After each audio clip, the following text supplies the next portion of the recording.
muito boa tarde a todos, para não estarmos agora aqui a fazer mais tempo de espera, dou as boas-vindas. Nós estamos a fazer a nossa segunda conversa sobre urbanismo, construção e administração do território. Temos esta nova modalidade aberta a todos os nossos associados que podem propor temas. Já temos aqui um outro tema mais ou menos proposto ali pelo Eduardo também para junho.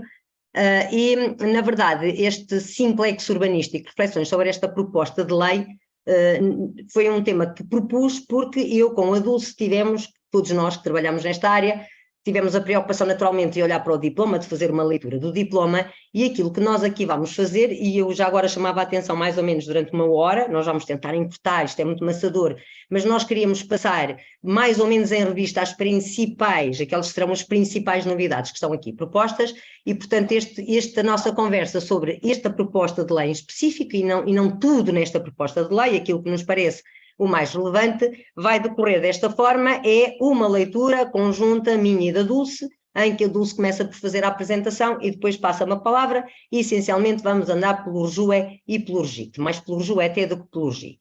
Já agora aproveitamos para avisar também os nossos associados e quem não é associado e tiver interesse, que nós temos aqui previsto na próxima semana, no dia 30 de maio, também um encontro à tarde, das 14h30 às 17h30, habitação da legislação à implementação conflitos, também vamos revisitar novamente alguns destes diplomas, já não esta lógica do simplex, e portanto já agora também ficam convidados, vai decorrer no Centro de Informação Urbana de Lisboa, no CIU, e é um outro evento que vamos fazer na próxima semana. Eu vou interromper aqui o compartilhamento, para não estarmos a perder muito tempo, e passo a palavra para a Dulce, que fará uma apresentação até certa altura, depois passa-me a palavra para mim para continuar, e depois na parte final nós vamos deixar aqui uma parte para debate. Na verdade, nesta versão de seminário que estamos a fazer não é muito adequada para podermos conversar, não é? E portanto, naturalmente, há aqui uma parte em que vocês podem colocar as vossas observações, as vossas dúvidas, espero que não sejam perguntas, nós não estivemos na elaboração do diploma e portanto há muita coisa que não conseguimos, mas todo o que sejam observações, se um de vocês, se virmos que temos tempo, eventualmente quiser fazer alguma intervenção, podemos tornar-vos palestrante para fazer essa intervenção, mas se quiserem, tudo o que quiserem dizer no chat nós vamos recolher, porque vamos tentar depois fazer um documento de síntese e se virmos que faz sentido fazer chegar a quem vai ter que tomar decisões nesta matéria, que neste momento é a Assembleia da República. Mas, no final, há aqui uma pequena dinamização da conversa entre quem está aqui deste lado, que somos nós da direção, e, na verdade, depois vamos tentar também falar convosco por esta via. Passo de imediato a apresentação para a Dulce, para começarmos o trabalho. Obrigada. Muito bem, obrigada pelo convite, que na verdade foi aqui quase um desafio que a doutora Fernanda Paula me dirigiu e achei por bem corresponder, porque tínhamos na alguma altura de ler este simplex, não é? E tínhamos de trabalhar sobre ele para estarmos sempre informados, e a intenção de facto desta sessão é também para muitos dar alguma informação sobre o que é esta proposta de lei e do decreto-lei autorizado, e para outros, se calhar, que já conhecem, fazer aqui algumas reflexões um pouco mais críticas, ou se calhar outras nem tão críticas, sobre o mesmo. Nós vamos debruçar-nos, essencialmente, não obstante, como veem, o âmbito do decreto-lei autorizado ser bastante amplo, nós vamos debruçar-nos essencialmente sobre as alterações ao RJUE, e depois também as alterações ao âmbito dos instrumentos de gestão territorial. Como há aqui muitas minudências, vamos tentando falar delas, mas dentro destas grandes modificações. E agora, centrando-nos no RJUE em geral, na gestão urbanística, bom, houve aqui alguns objetivos que o proponente quer atingir, que é sempre o objetivo da celeridade, o objetivo de eliminar peias à intervenção de privados no âmbito da gestão urbanística, simplificar procedimentos, mas esta é a nossa primeira grande impressão, é que se perde ou não se ganha tanto em segurança jurídica como seria eventualmente desejável. E celeridade e segurança jurídica não são a mesma coisa, como nós vamos ver da análise destas alterações. Por outro lado, há sempre aquela questão que já é comum nas várias legislações que têm surgindo, que é, bom, e é dito isso nos preâmbulos, não é? Comprometemos-nos a fazer um diagnóstico, e é sempre a mesma questão. Onde é que está o diagnóstico de constrangimentos previstos no PRR e mencionado no preâmbulo? Ou seja, onde é que está a monitorização e a avaliação no nosso país? Claramente não existe. É uma falha, mas não é só nesta área, em todas. Somos muito profícuos a legislar e depois alteramos as soluções sem termos verdadeiramente um quadro de avaliação que seja adequado. E o Estado nisto eu diria que é muito mau professor, porque exige muito aos municípios que agora, por exemplo, nos instrumentos de planeamento tenham os seus relatórios, o que faz todo sentido, mas não vemos idêntica preocupação nestas várias medidas de alteração, e de alteração ainda algo profunda de diplomas, e portanto está mesmo em falta este diagnóstico, e se calhar está em falta aquilo que também é a nossa impressão, que é provavelmente uma revisão global do RJUE que deixe de, como neste caso também, introduzir pequenas ou mais sonantes alterações, mas que desvirtuam a lógica base do diploma, e algumas soluções que depois se percebe que nem foram bem pensadas de fio a pavio. Por exemplo, como vamos ver, houve aqui várias alterações do ponto de vista dos títulos, profundas, mas, por exemplo, não se deram ao trabalho de alterar o artigo das caducidades, que continua ainda a referi-los. Portanto, há aqui mesmo muitos erros em termos organizacionais do próprio diploma. Mas centrando-nos no que realmente interessa, e desculpem eu estar a falar rápido, mas temos pouco tempo, vamos começar com os procedimentos. Diga. Já está. João. Não, o slide tinha ficado preto, mas já está bom. Força. Pronto. Que tinha desaparecido o slide por alguns... Deve ser a transição. Pronto, vamos falar dos procedimentos, o seu âmbito e as isenções. E quanto a este ponto de vista, nós temos, como sabem, muitos trabalham, ou quase todos trabalham com este diploma, nós tínhamos a licença, a autorização para as utilizações e a comunicação prévia, que era, claramente, não temos dúvidas, uma mera comunicação prévia, está bem? Na última versão do RJUE era uma mera comunicação prévia. Com esta proposta, o que é que continuamos a ter? A licença, ainda que em casos mais reduzidos, já vamos ver, elimina-se a autorização e passamos a ter a mera comunicação prévia para alguns casos, e também se reintroduz, porque isto já cá teve aqui uma vez, a comunicação prévia com prazo, mas apenas para algumas situações, sobretudo de alteração de utilização. Há aqui uma tentativa de alinhamento com as comunicações prévias no artigo que estão previstas no artigo 134 do CPA, que explica o que é mera comunicação prévia com prazo, mas a nossa impressão é que a lição não está muito bem aprendida e que há aqui algumas falhas em termos dessa comunicação a quem tem de aplicar o diploma.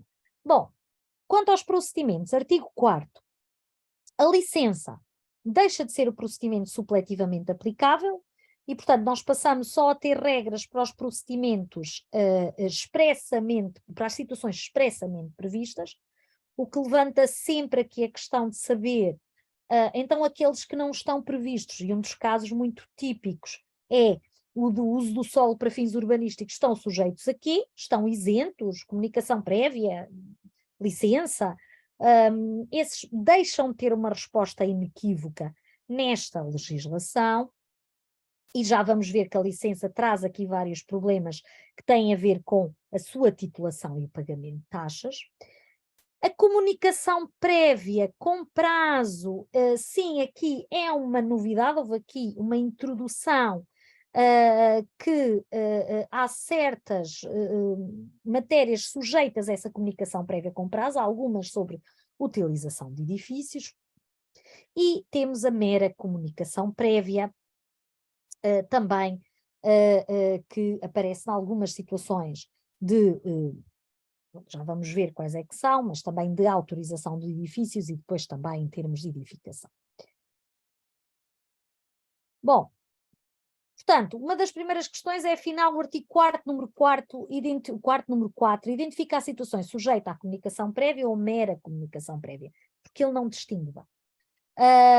E aqui temos de ler o diploma na sua sistemática, a proposta na sua sistemática, e de facto as obras de construção, alteração exterior ou de ampliação em zona urbana que respeitem planos municipais ou intermunicipais, e já sabem um bocado o relambório, mantém-se mais ou menos similar, aplica-se o artigo 34, que é uma mera comunicação prévia. Quanto à edificação de piscinas, associadas à edificação principal, também se mantém a mera comunicação prévia. Já a verdadeira comunicação prévia com prazo, e antecipo qual é que é a diferença, na comunicação prévia com prazo há aqui um direito quase de veto, ou seja, é apresentada a comunicação prévia e há um prazo curto, 5 dias, para que se possa rejeitar essa comunicação, o que não acontece na mera comunicação prévia, em que ela é apresentada e segue para, já vamos ver, para pagamento de taxas, etc. Neste caso, isto aplica-se a alterações de utilização que não sejam, alterações de utilização de edifícios e frações que não sejam precedidas de operações de controlo, de gestão urbanística sujeitas a controlo prévio. Faz algum sentido esta diferenciação? Pode fazer, uma vez que quando nós temos controlo prévio que já envolve uma alteração de utilização, a análise dessa alteração de utilização, se ela é possível, viável, à luz dos planos e de outros instrumentos hoje vigentes, já é feita no âmbito de controlo prévio da operação urbanística subjacente. No caso de alterações de utilização, esse controlo de alteração, imaginem, não tenho, e como vamos ver, as situações de isenção ampliam-se bastante. Eu tenho uma operação que não está sujeita a controlo prévio, está isenta de controlo prévio, e eu quero fazer essa pequenina operação, pequenina ou grande, para poder alterar a utilização. Neste caso, faz sentido que ainda haja um momento mais curto até do que está antes, do que está hoje, mas um momento em que se faça aqui esse controlo da nova utilização à luz dos instrumentos, sobretudo instrumentos de planeamento vigentes que podem não admitir. Depois temos as isenções de controlo pelos municípios, que para além das obras de conservação, obras de escassa relevância urbanística e dos destaques, ainda nos destaques nós dizemos sempre que se diz que é uma isenção, mas há um procedimento próprio, integra algumas operações que antes estavam sujeitas à licença e à comunicação prévia. Por exemplo, as obras de alteração no interior de edifícios ou suas frações que não afetem ou reforcem a estrutura de estabilidade, e que não impliquem modificações.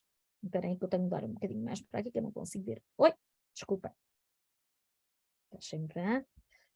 Modificações que eu não consigo ver, deixem-me pôr isto para cima, que eu não estou a ver. Das cércias, da forma das fachadas, da forma dos telhados, das coberturas, que não implica a remoção de azulejos da fachada, independentemente da sua confrontação com via pública ou logradouros, o que nos causa alguma perplexidade, porque esta linha não é para obras no interior. Claro que temos as azulejos da fachada, mas é aqui uma introdução que já tinha sido feita, e também nos coloca aqui um pouco, não é uma dúvida, não é? Mas não tenho obstáculo aqui às alterações que reforcem a estrutura de estabilidade, que sejam isentas de controlo. O grande problema é que esse reforço da estrutura de estabilidade, ou mesmo o critério de que não afetem ou mantenham essa estrutura de estabilidade, deixa expressamente poder ser controlado pelo município, de qualquer forma, e portanto isso pode causar aqui alguma desproteção. Depois também as obras de reconstrução, das quais não resulta o aumento da altura da fachada, mesmo que implique o aumento do número de pisos, que estavam sujeitas a mera comunicação prévia. As obras de reconstrução em áreas sujeitas a servidão ou restrições de utilidade pública, que é aqui uma novidade, e que de facto, estamos aqui a falar, diria eu, num conceito de obras de reconstrução, que é obras de reconstrução em sentido estrito, no sentido de que muitas obras de reconstrução às vezes têm ampliações, não é? Aliadas. Significa que, quando as tenham, naturalmente, terão de ser tratadas com base no regime aplicável às ampliações. Depois, as obras necessárias para cumprimento da determinação prevista nos números 2 e 3 do artigo 89, no do 27, Decreto-Lei 140/2009, basicamente são aquelas obras de conservação que tinham sido determinadas, ordenadas pelo município, e que a última, uma das últimas, eu não posso dizer que é a última, porque são tantas, uma das últimas revisões veio, ou alterações ao RJUE, veio a determinar que elas passassem a estar sujeitas à comunicação prévia, ou seja, que o particular, depois de receber a ordem do município a dizer o que é que ele deveria fazer, ainda deveria apresentar um projeto para, digamos assim, confirmar que as obras que estava a fazer estavam delimitadas de acordo com a determinação que lhe tinha sido feita. Isto agora também cai, apesar de não terem sido alterados depois os tais artigos 89, e aquilo torna-se ainda uma confusão. E também as operações urbanísticas precedidas de informação prévia favorável, nos termos do artigo 14, número 2 e 3, que estavam sujeitas à comunicação prévia, passam agora a estar isentas de controlo, ou então também aquelas que vêm na sequência de um PIP, que respeitam uma área sujeita a plano pormenor, a operação de loteamento ou a unidade de execução que disponha de desenho urbano e programação de obras de urbanização e edificação. Portanto, um PIP, um pedido de informação prévia, que se refira a uma área sujeita a plano pormenor, ou que se refira a uma operação de loteamento, ou aquilo que a doutora Fernanda Paula vai falar mais para o final, que é uma certa equiparação entre uma operação de loteamento e uma unidade de execução, desde que esta disponha de desenho urbano e programação das obras de urbanização e edificação, que é uma figura que, pronto, que terá ainda de ser trabalhada, porque, na verdade, as unidades de execução são unidades para programação mas não tem o nível de pormenor que terá uma operação de loteamento, e portanto terá de se ver qual é que é esse nível de detalhe, mas na sequência desse PIP não temos então outro nível de controlo, passam a ser obras isentas. Oi?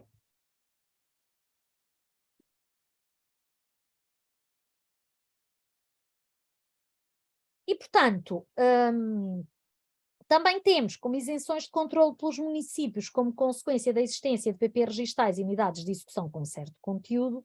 Na verdade, temos as operações de loteamento em zona abrangida por plano pormenor com efeitos registais.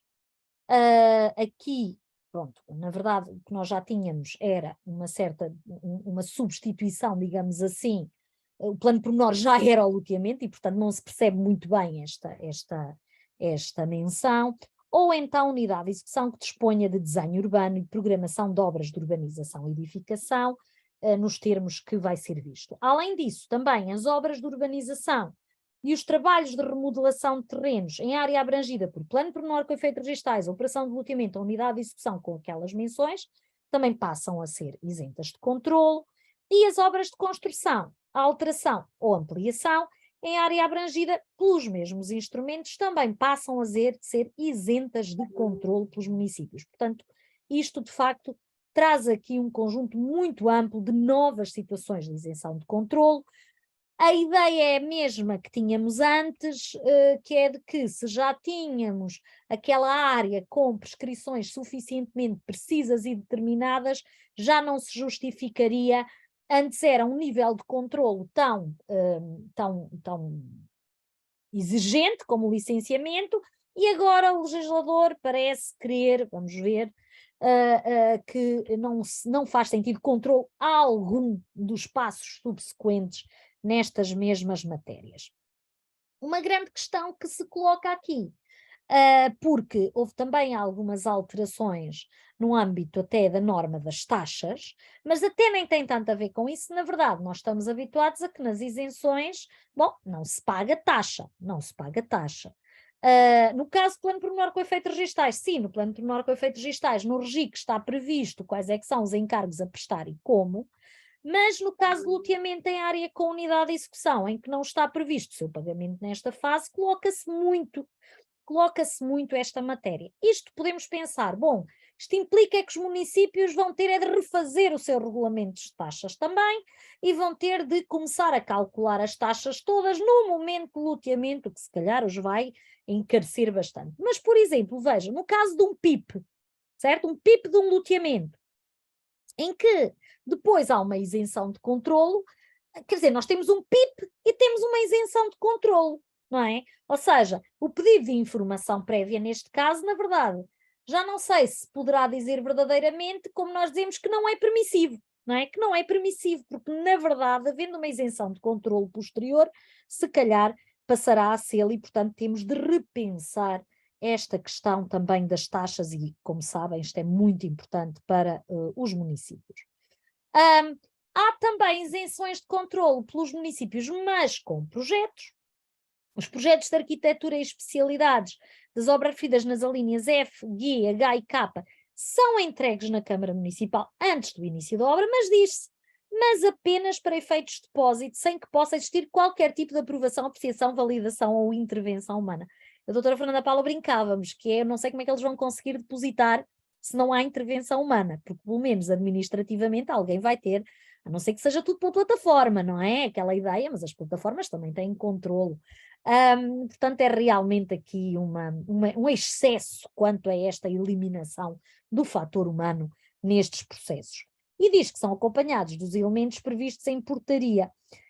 Um ponto que eu também gostaria de deixar claro desde já é que nós não conhecemos a portaria e, portanto, muitas das questões que nós aqui levantamos, provavelmente, se lermos uma portaria que esteja bem feita, em que nos diga o que é que fica numa licença, quais são os projetos que são entregues, que esteja tudo bem alinhado, se calhar poderá eliminar algumas das críticas que temos ao diploma. Mas como não foi disponibilizada, na verdade as dúvidas são maiores do que as respostas. Aqui neste caso coloca-se também o problema de saber, bom, muito bem, temos os projetos de arquitetura e de especialidades, no caso das isenções, que são entregues e, portanto, eles não vão ser controlados. É muito clarinho que, neste caso, nem a arquitetura é controlada, não é só as especialidades, mas coloca-se, então, e se não cumprirem as normas, o que fazer nestes casos? Não é possível controlar de modo algum, não é possível olhar para eles, esta intervenção humana não é possível olhar. O município perde aqui qualquer faculdade, ainda que seja, de recorrer aos tribunais para poder impugnar uma destas medidas, já que ele não pode controlar o que é que pode fazer, está dependente de terceiros, de associações, de outros particulares que se julguem lesados para poder haver aqui alguma impugnação. Isto realmente é uma dúvida que nos assalta e que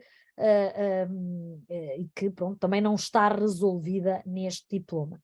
E depois também só colocar a questão de como é que articulamos estes procedimentos com os procedimentos em sede de reabilitação, cujas portarias, se forem a ver bem na legislação 2019 subsequente sobre reabilitação, exige que os municípios apreciem, que haja fundamentações e que sejam apreciadas pelos municípios. E isto também foi aqui ignorado, exceto no que se refere à ausência dos poderes das câmaras para a apreciação do relatório de avaliação de vulnerabilidade sísmica.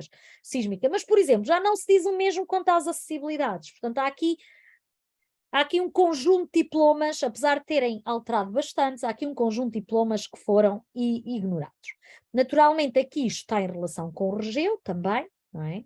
Aqui o RGEU também foi alterado, não vamos falar sobre isso, há pessoas mais qualificadas do ponto de vista estritamente técnico, mas de facto houve aqui alterações ao RGEU que também amaciam muitas peias, e eles dizem que é a primeira alteração ao RGEU, portanto o conhecimento do RGEU não sei se é muito grande, e há aqui de facto, digamos, alguma privatização das regras de construção, portanto batalhamos para ter mais regras de construção, mas agora a ideia é amenizar e as pessoas, pronto, dimensão habitacional, viverem como quiserem, basicamente nas condições por menos adequadas que sejam. Quanto aos títulos, nós temos aqui também algumas diferenças grandes quanto aos títulos. Porquê?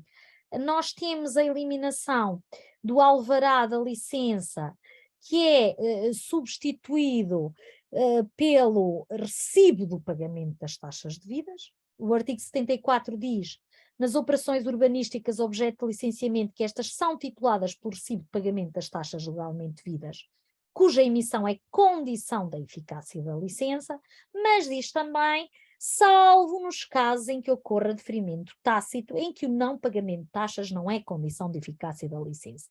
Mas não diz então, não é, o que é esta titulação. Nos casos em que tenhamos licenciamento, temos o recibo de pagamento das taxas legalmente devidas. No caso em que haja deferimento tácito, então qual é que vai ser este título, não é? E sabendo que o não pagamento das taxas não é condição de eficácia da licença. Eu acho que aqui a ligação que se quer fazer, de certa forma, é uma ligação para um regime que também foi agora recentemente alterado, tipicamente falando-se do licenciamento ambiental, e em que há aqui uma possibilidade, mas é uma possibilidade de se solicitar uma certidão em conforme ocorreu o deferimento tácito. E, portanto, poderá ser essa a situação que se pretende aqui, e, portanto, essa seria a titulação no caso de deferimento tácito, mas lembrem-se que essa certidão nem sequer é obrigatória, digamos assim. E quando se diz que não pagamento de taxas não é condição de eficácia da licença, a questão é saber quais é que são as consequências. Aquela que nos parece mais óbvia, obviamente, é que as taxas, estando previstas e sendo devidas, têm de ser pagas, mas muito provavelmente o que vai ocorrer é que isto vai aumentar os processos, se elas não forem pagas voluntariamente, de execução fiscal, mas isso já com, digamos, com as operações urbanísticas em marcha. O artigo 74 revoga-se também todas as restantes alíneas, porque não há pagamento de taxas, por exemplo, na mera comunicação prévia da utilização, diz que pode utilizar imediatamente após a submissão da mera comunicação.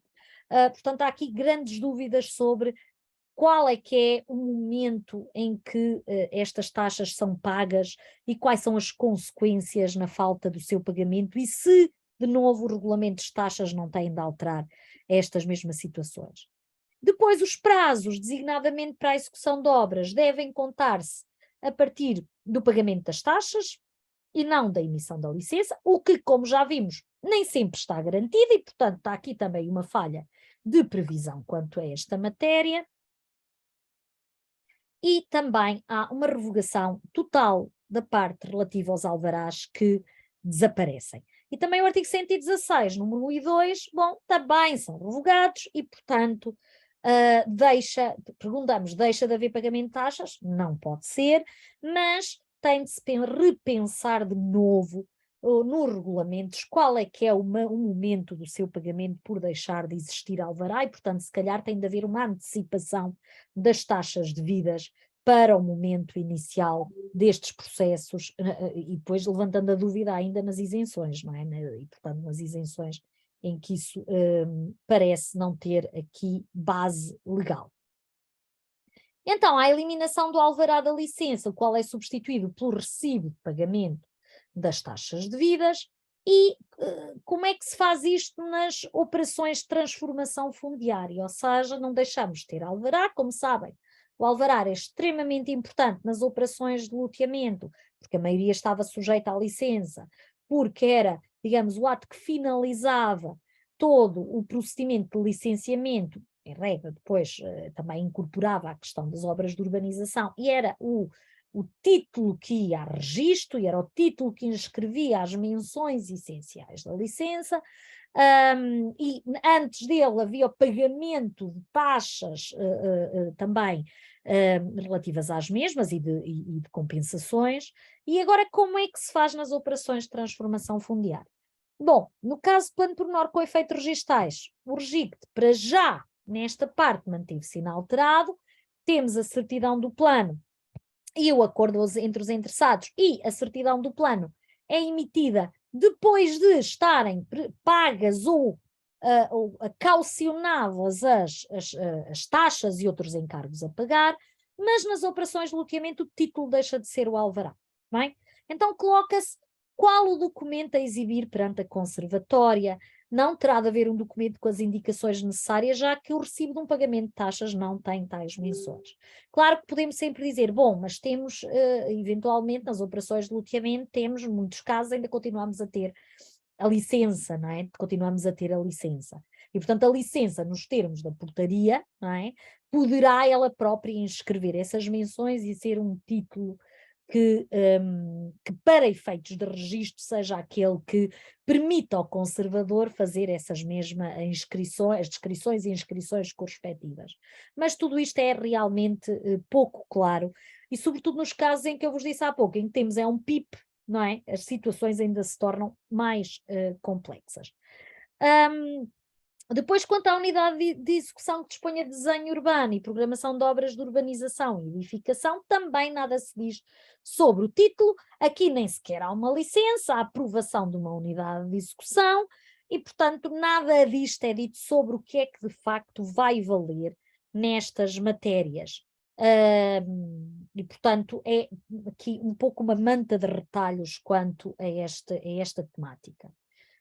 Passando para a matéria competencial e regulamentar, mas já vamos voltar.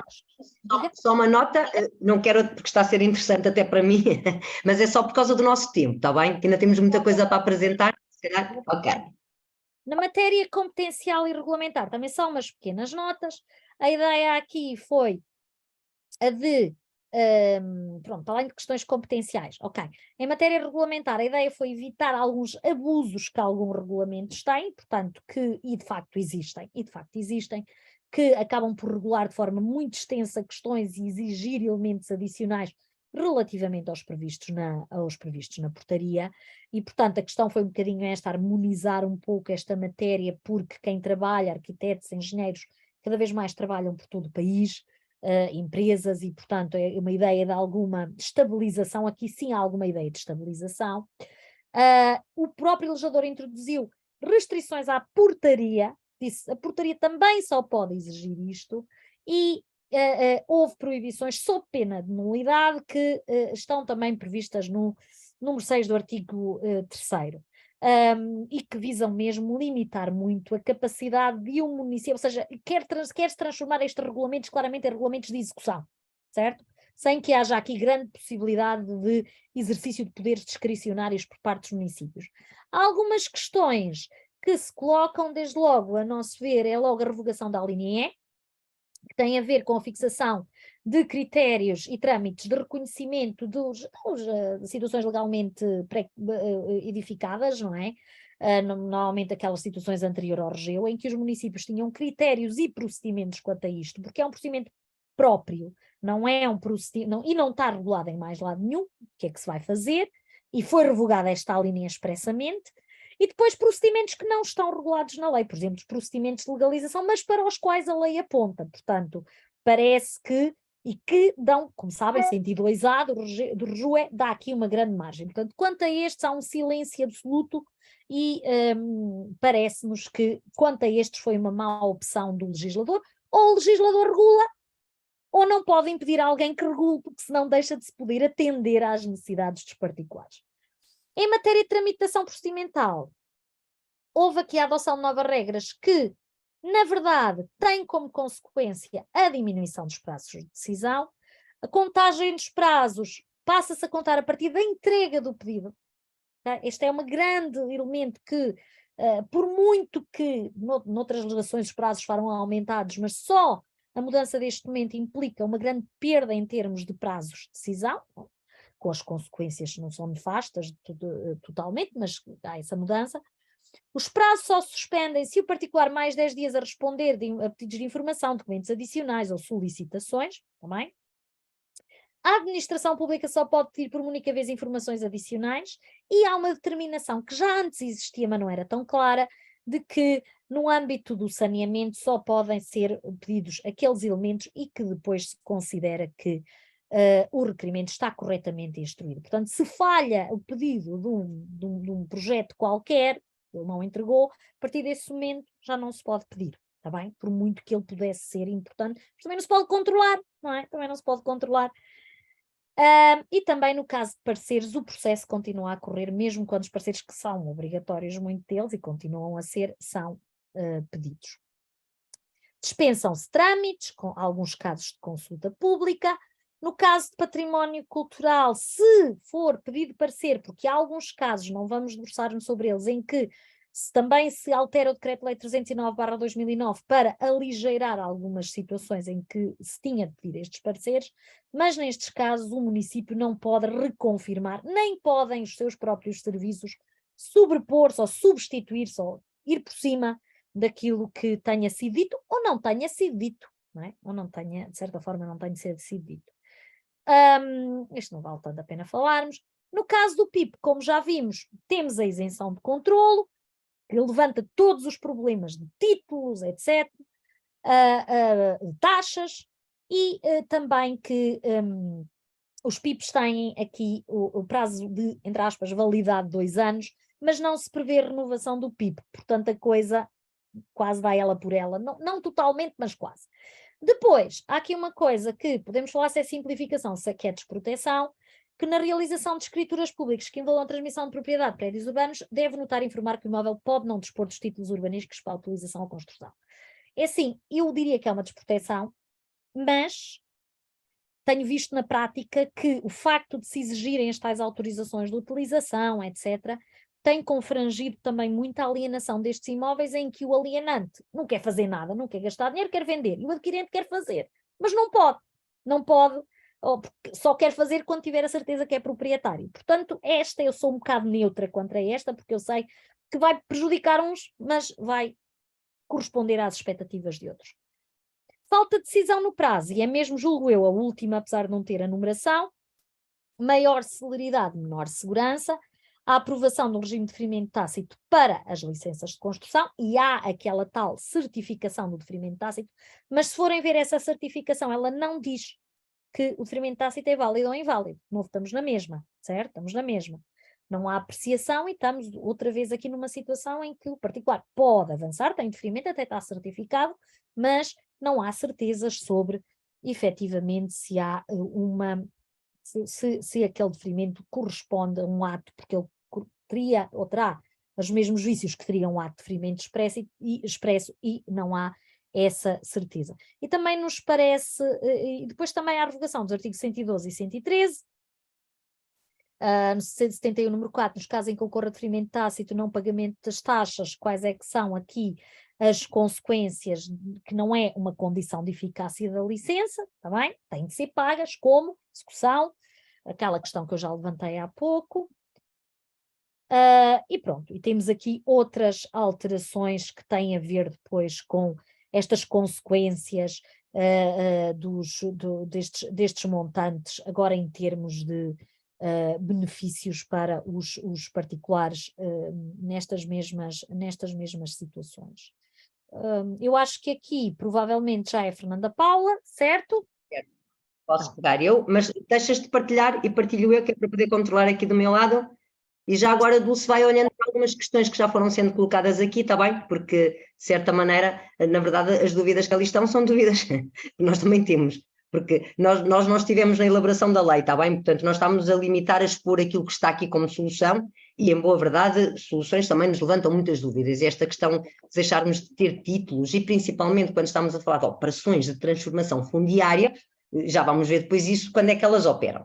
Muito rapidamente, apenas para chamar a atenção para 2 pontos que surgem aqui como clarificações, que de certa maneira eu acho que já eram claras, não sei onde é que estava a dúvida, mas como eu costumo dizer, é que o problema muitas vezes não é da lei, é da prática, então o legislador reforça aquilo que já dizia antes. O que é que clarifica? Que apenas compete ao município verificar o cumprimento de normas que têm a ver com as questões de ordenamento, que têm impacto no território, restrições, aspectos exteriores e a questão urbana e paisagística, e não as questões interiores. Já era muito claro, havia uma norma a dizer que as câmaras não apreciam, há um termo de responsabilidade, não apreciam as questões relativas ao interior dos edifícios, era muito claro. Portanto, fica aqui dito. Há uma coisa que não deixa de ser um bocadinho preocupante, que diz que são nulas as previsões dos planos municipais ou em regulamento municipal que prevejam a possibilidade de haver o controle destas questões, portanto, mas só para chamar a atenção que já estava assim.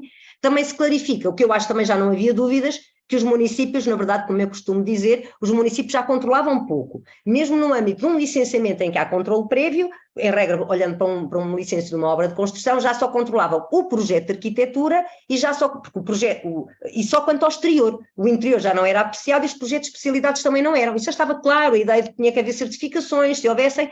Tudo isso agora está dito aqui também, outra vez repetido, acho que isto seria desnecessário.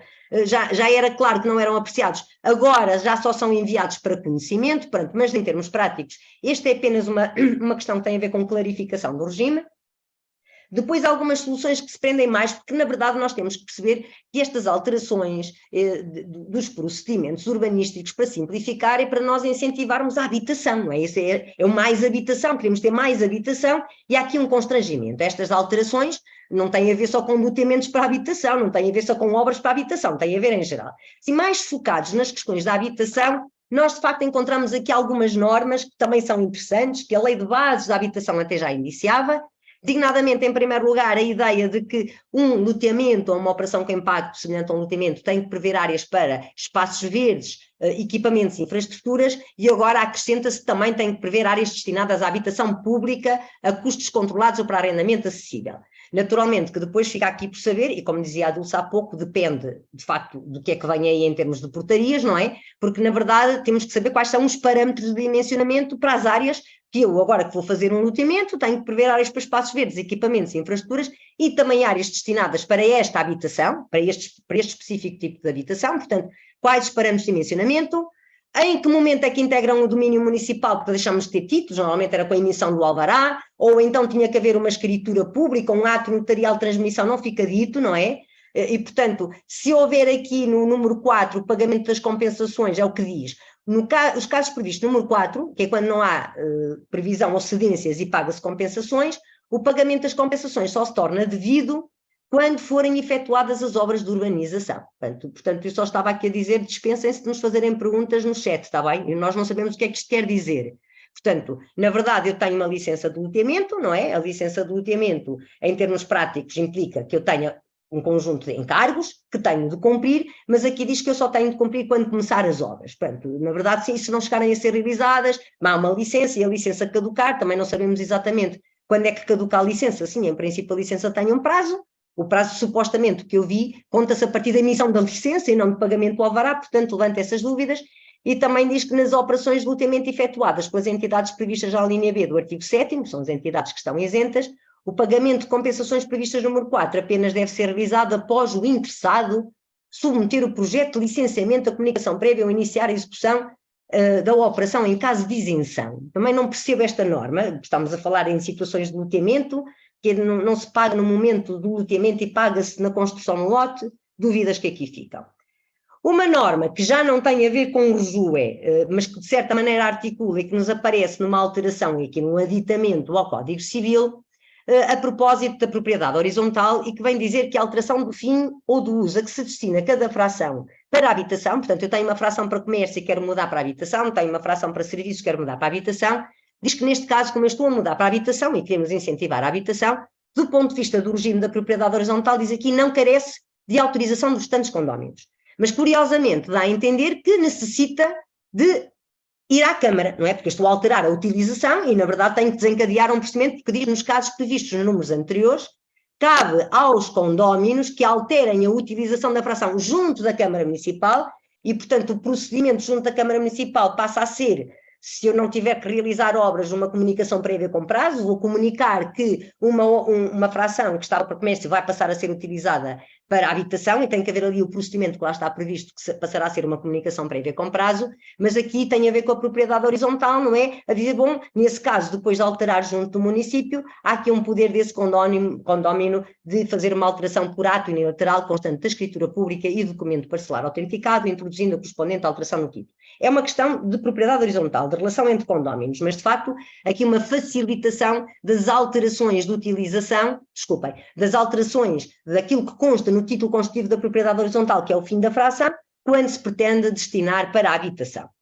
Há depois aqui uma norma que tem a ver com a transição digital, isto do que eu percebi, do que eu consegui ir ouvindo, era a grande novidade, a grande modernidade, porque nós vamos ter tudo isto em plataformas, o grande problema, isso estaria inventariado, era o facto de que cada município tem a sua plataforma, isto torna, para além dos municípios fazerem exigências diferentes dos outros municípios e torna tudo mais complicado, a previsão também aqui de uma plataforma eletrónica de procedimentos urbanísticos, naturalmente não será uma solução imediata, certo? Portanto, obrigatória a partir de 5 de janeiro de 2026, e no fundo depois tudo se passa, e a verdade é que já está no RJUE desde o início, certo? Que as coisas se tramitem através de plataformas eletrónicas, mas que permita a apresentação de pedidos online, saber online o estado dos processos, receber notificações eletrónicas, obter certidões de isenção e de procedimentos urbanísticos de deferimentos tácitos, vão perceber porque é que eu sublinhei ali, uniformizar procedimentos e documentos exigidos pelos municípios, evitando a multiplicação de práticas e procedimentos diferentes entre outras funcionalidades,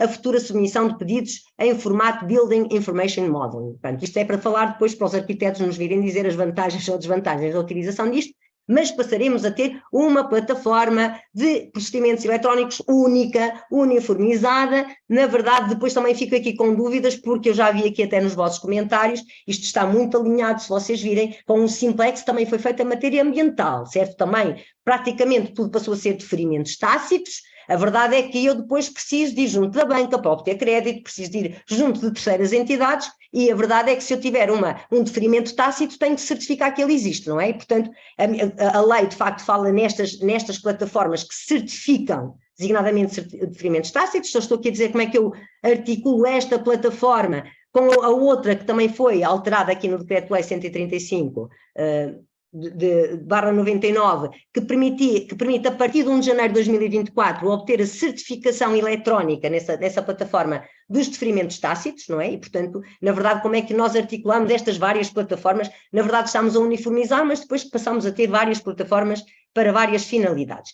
Só aqui a propósito ainda disto, parece-me que muitas vezes os particulares, até na banca, mais do que certificar que há um deferimento tácito, se calhar um banco para poder emprestar quer ter a certificação de que o deferimento tácito é válido, não é? Porque esta plataforma que se refere aqui no Decreto-Lei 135/99 diz, atenção, certificar o deferimento tácito é uma coisa, outra coisa é se o deferimento tácito é válido. Se for inválido, pode ser anulado, pode ser revogado, pode ser declarada a nulidade. Isto, na verdade, era aquilo que a Dulce dizia há bocadinho, nós ganhamos em celeridade, porque se a administração não decide, passamos a ter deferimentos tácitos, mas se calhar não ganhamos em certeza, porque um deferimento tácito não é certeza de que esteja tudo bem. E eu admito que vamos começar a encontrar muitas vezes, a tentar pedir na plataforma, não é a certificação de deferimento tácito, é se o deferimento tácito é válido ou não é válido, mas estou só a antecipar. Olhando agora, não queria também estar a ser muito maçadora, já estamos aqui em cima, eu disse que era mais ou menos 1 hora, ainda tenho aqui algumas coisas para dizer, mas muito rapidamente os aspectos que eu acho que são mais relevantes falar aqui a propósito da Lei de Bases.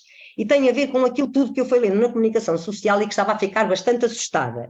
É importante nós percebermos que o momento em que estamos, de elaboração de planos com perímetros urbanos mais curtos, mais ajustados à realidade, mais ajustados à nossa necessidade, que tirem partido das infraestruturas que já existem, e as que já existem já dão uma folga muito grande para fazer muita coisa, e apostar na reabilitação. Toda a evolução que nós tivemos desde a Lei de Bases de 98, do Decreto-Lei 380/99 e desta legislação atual, eu ouvia dizer que íamos quase que voltar atrás. E, efetivamente, havia uma proposta da Iniciativa Liberal, que estava na Assembleia da República, que a ideia era repor o solo urbanizável, como se isso fosse resolver o problema de falta de... Nós tínhamos muitos solos urbanizáveis e a verdade é que estavam lá desocupados, não é? Os particulares eram imobilistas e não os utilizavam.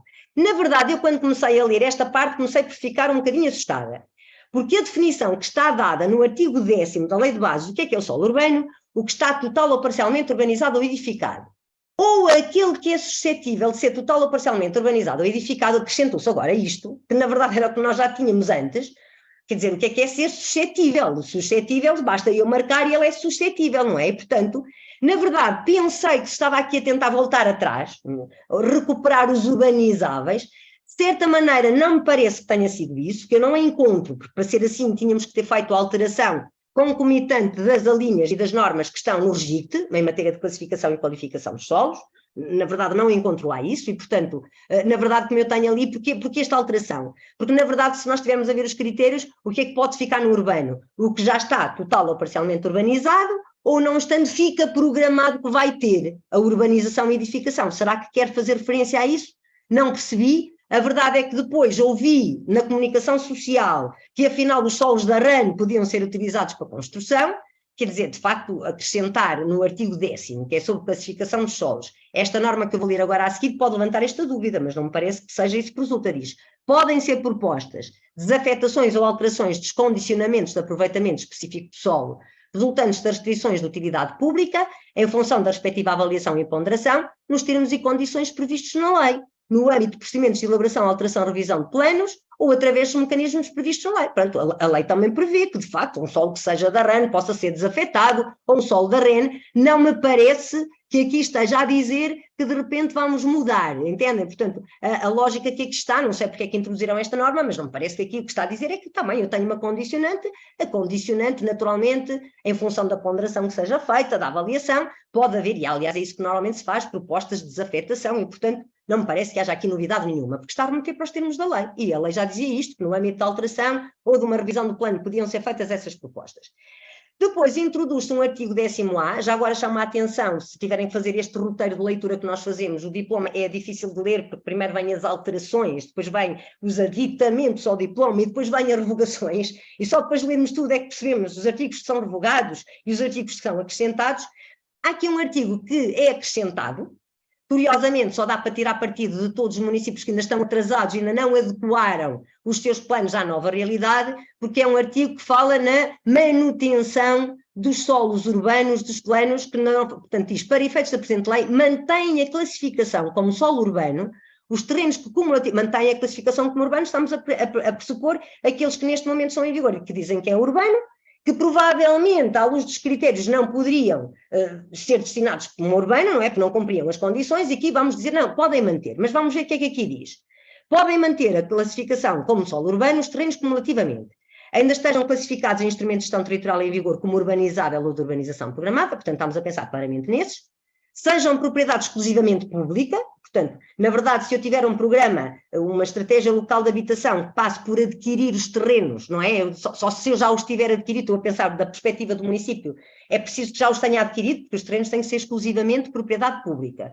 Pode constituir reservas de solos e o uso previsto seja o habitacional e, tudo isto acrescentar, e a sua promoção esteja inserida no âmbito de execução de uma estratégia local de habitação, nos termos do artigo 30 do Decreto-Lei 37/2008, na sua redação atual. E a verdade, em boa verdade, como eu falava há bocadinho com Jorge Carvalho, isto é um bocadinho estranho, porque se eu tenho uma estratégia local de habitação que tenho prazos a cumprir, que não são tão longos como isso, tenho dinheiro para cumprir, isto sempre poderia ficar como urbano. Ficava não tenho as infraestruturas, mas está programado que as vai ter. Portanto, não sei, pronto, parece uma grande novidade, muitos municípios estavam aflitos, eu até diria era ao contrário, estão a ver, eu tenho um município que em concreto tenha identificada uma área, faz sentido, que vem na contiguidade que existia, mas que no PDM ainda em vigor está como rústico, como rural, desculpem, está como rural, não dava para tirar partido disto. Mas no outro dia estava a dizer, mas vocês têm na estratégia local de habitação, têm dinheiro, é ali que faz sentido, se programarem pode ser classificado como urbano, entendem? Portanto, esta norma permite manter no urbano,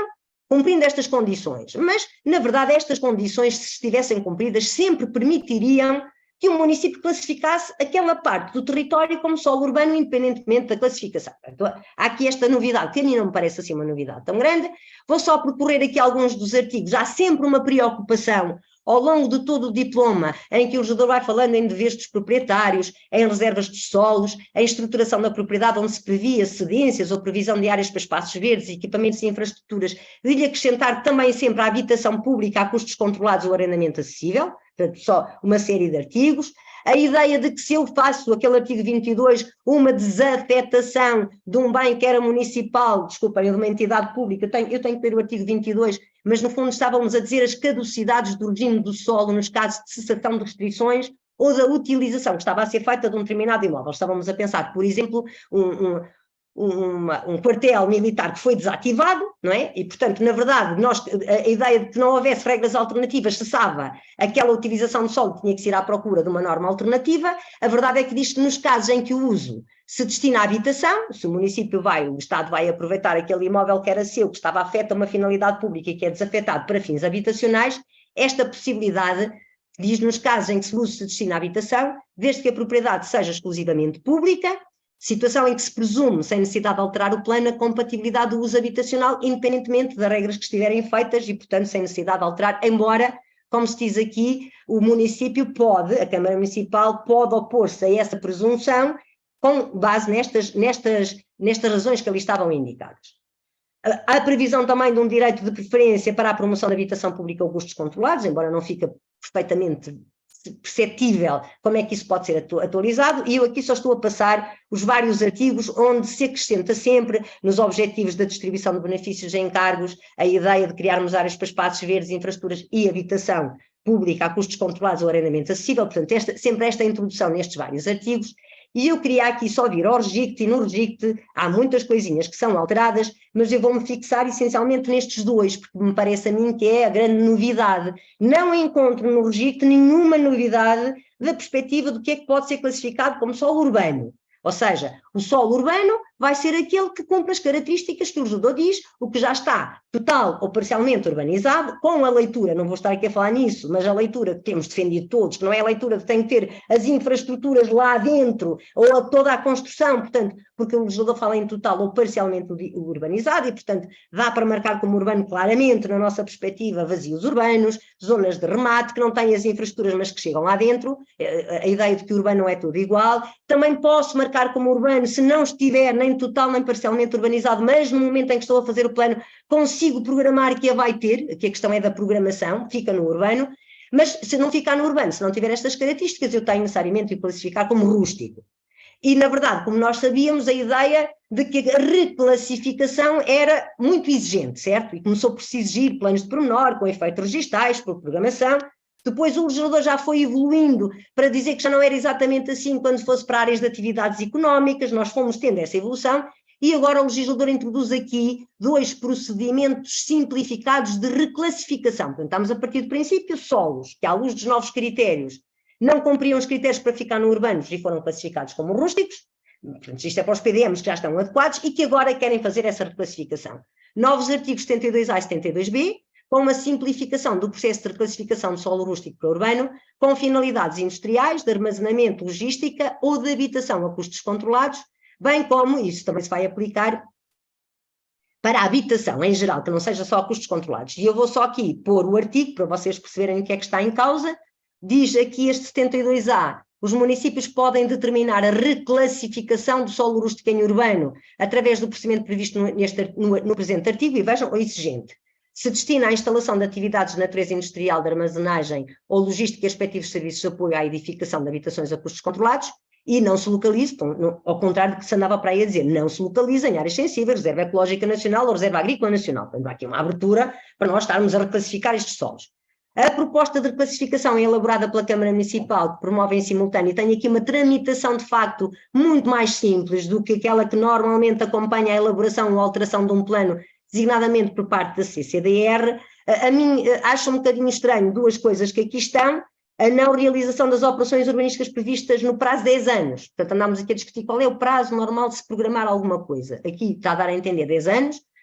A não realização das operações previstas no prazo de 10 anos, a contar da publicação que se refere no número 5, determina automaticamente a caducidade total ou parcial da classificação de solo urbano. Também já estava previsto, tem que ser realista, é para fazer, mas depois diz que o prazo referido no número anterior pode ser prorrogado por igual período, por uma única vez, mediante a deliberação da Assembleia Municipal, sendo obrigatoriamente prorrogado se as operações urbanísticas possuírem licença necessária à sua realização. Portanto, estamos aqui a prever coisas que são para fazer a 20 anos, não é? 10 anos, mais 10 anos, não sei, eu acho que estávamos a querer ser realistas, reclassificar para fazer, e de repente temos...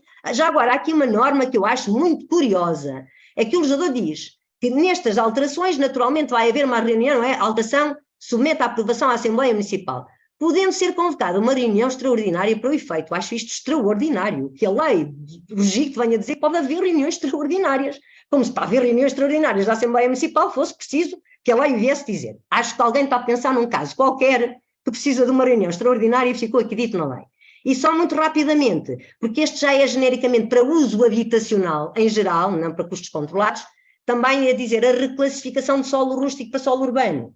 Sempre que a finalidade prevista seja habitacional, e vejam também limitado, a propriedade de solo seja exclusivamente pública e estejam situados na contiguidade de solo urbano, é efetuada através do procedimento de alteração simplificada que está no artigo 123, não é? Portanto, na verdade há aqui também um procedimento simplificado, que eu não vou estar a ler, e de certa maneira também dispensando aqui algumas destas novidades. Portanto, só esta nota. Não me parece, e ainda bem, desculpem o meu desabafo, que o legislador não mexeu nesta tendência que estávamos a fazer, de termos perímetros sobredimensionados, temos que olhar para o nosso território de forma realista, aproveitar o que existe, as infraestruturas que existem mais o edificar são mais que suficientes, temos é que ter formas de programar, não é? Porque os terrenos são propriedade privada, temos que arranjar forma dos proprietários os utilizarem para essa finalidade. Já agora também aqui uma notazinha, uma norma que achei curiosa, que aparece fora do registro ou do regime, mas aparece como uma norma, um artigo da própria proposta, estou mesmo quase no fim, que diz que a compatibilidade da reconversão de imóveis, portanto estamos a falar de imóveis, para uso habitacional, a construção de novos edifícios para habitação nas áreas urbanas que estejam classificadas no plano municipal aplicável como espaço para equipamentos, comércio e serviço, é efetuada através do regime simplificado. Eu cheguei a ver uma proposta em que se dizia que se quisesse reconverter um edifício para comércio, para serviços, para indústria, em habitação, que não era preciso mexer nos planos. A verdade aqui não está a dizer isso, na verdade vamos ter que fazer uma alteração ao plano, embora esteja a remeter naturalmente para um processo de alteração simplificado.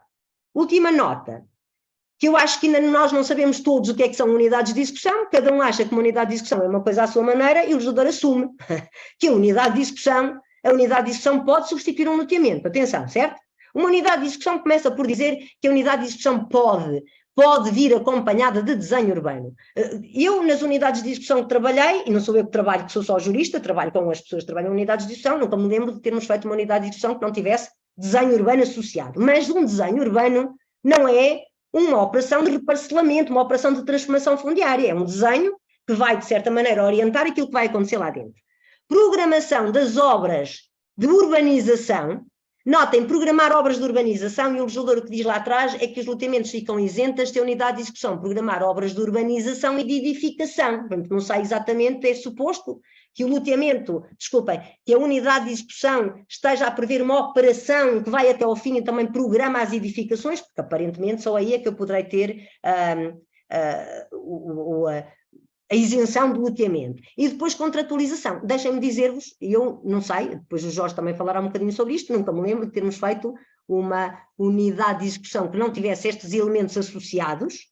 Dizer que com isto eu a seguir não tenho um loteamento que está isento de controlo, na verdade, como eu dizia há bocadinho, qual é a operação de transformação fundiária? Quer dizer, o que é que depois, na verdade, há de ser o título para alterar a operação de transformação fundiária, porque não é naturalmente na unidade de execução que eu vou alterar a situação fundiária. Uma unidade de execução é apenas um passo de um processo, é a delimitação da área para ter intervenção. E, portanto, não sei, eu acho que se calhar quem escreveu isto tem uma concepção própria do que são unidades de execução, não sei se, sendo uma figura que ainda todos estamos a trabalhar e a trabalhar de maneiras diferentes, parece-me um bocadinho estranho que o legislador assuma logo certas consequências que decorrem destas unidades de execução.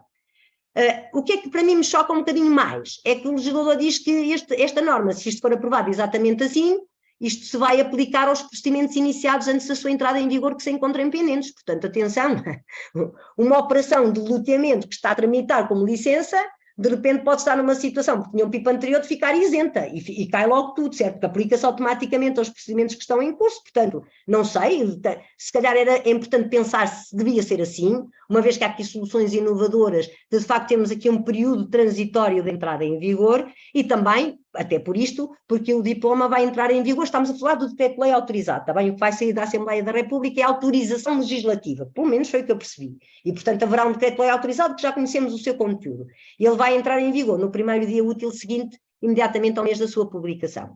E eu só queria deixar uma última nota, porque alguém me disse que quem esteve a trabalhar também um bocadinho neste regime, disse, atenção, nós não estamos a fazer uma reforma global do RJUE, estamos apenas a fazer alterações pontuais. Mas nós já não sabemos quantas alterações teve o RJUE, certo? Nós lembramos quando é que o RJUE surgiu, a lógica do RJUE sempre foi a lógica de simplificação, sempre foi a lógica de aproximar os tempos da administração dos tempos dos particulares, e nós fomos tendo alterações sucessivas. Há normas inteiras do RJUE que já estão revogadas, e nós, a sensação que eu fico neste momento é, eu não vos consigo dar, eu vi que vocês estavam a colocar ali dúvidas, no chat há bocadinho que a Dulce estava a falar, que são as dúvidas que também tenho. Como é que isto vai acontecer? E quando é que se vai exigir isto? Também tenho.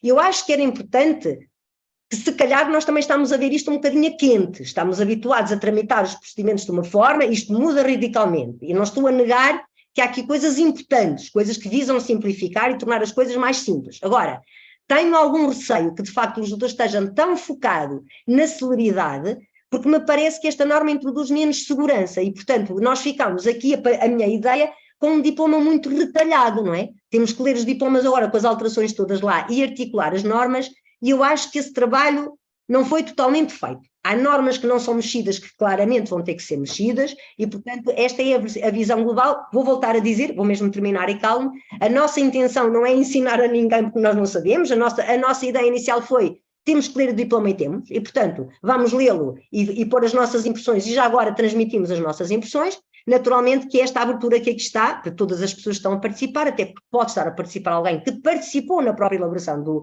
documento e que venha dizer: vocês estão a ver isso tudo mal, não vai ser nada assim, vai ser de outra forma. Portanto, em termos práticos, e eu vou-me calar, porque já falámos muito, certo? Neste momento são 18 horas e 11 minutos, e agora eu passo a palavra para os dinamizadores da conversa, que são os nossos colegas que estão aqui também como participantes, o Eduardo, o Jorge, o João Morato e o João Bento. Obrigada pela vossa atenção. Eu vou olhar aqui também para as perguntas. Então, se calhar, o que eu sugeria era: Jorge, Eduardo, qual de vocês gostaria de fazer o primeiro comentário, e depois a todos aqueles que estão a assistir, assim dá algum tempo para a Dulce e a Fernanda poderem olhar com mais calma para as perguntas, que foram todas já compactadas, e enquanto elas pensam nas respostas ou nos comentários a fazer, se calhar o Jorge ou o Eduardo, qual de vocês gostaria de começar? Eu posso começar. Força, Jorge. Queres tu, Eduardo? Antes me faz. Não, primeiro os mais velhos. Tá bem. Os mais experientes.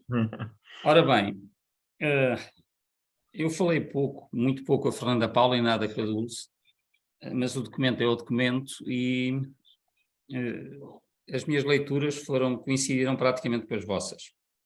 Portanto, eu não hoje vou repetir, obviamente, vou fazer outra coisa, vou tentar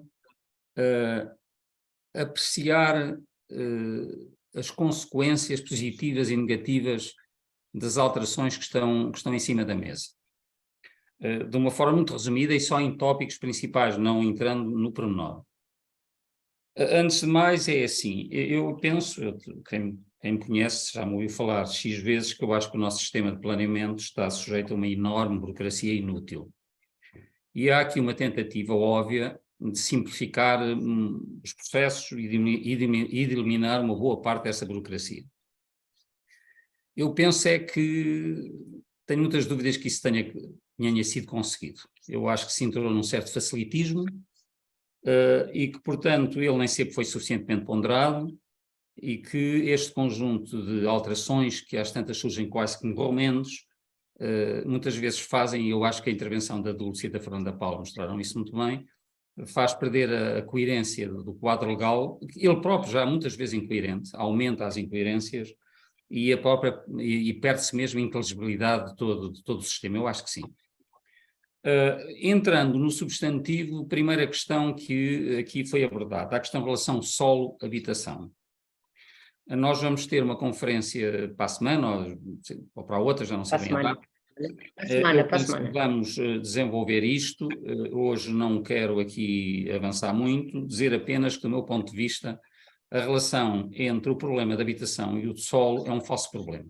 Não é na carência de solo que reside o problema da habitação em Portugal, é sim no funcionamento do mercado de solo, sim, e de habitação, mas sobretudo de habitação, e que, portanto, não é por aí que se resolve o problema que existe, porque o problema de acesso à habitação em Portugal é um problema muito real e que percebo perfeitamente a pressa do governo de tentar responder. Mas penso que não é pela questão do solo que se resolve o essencial das questões.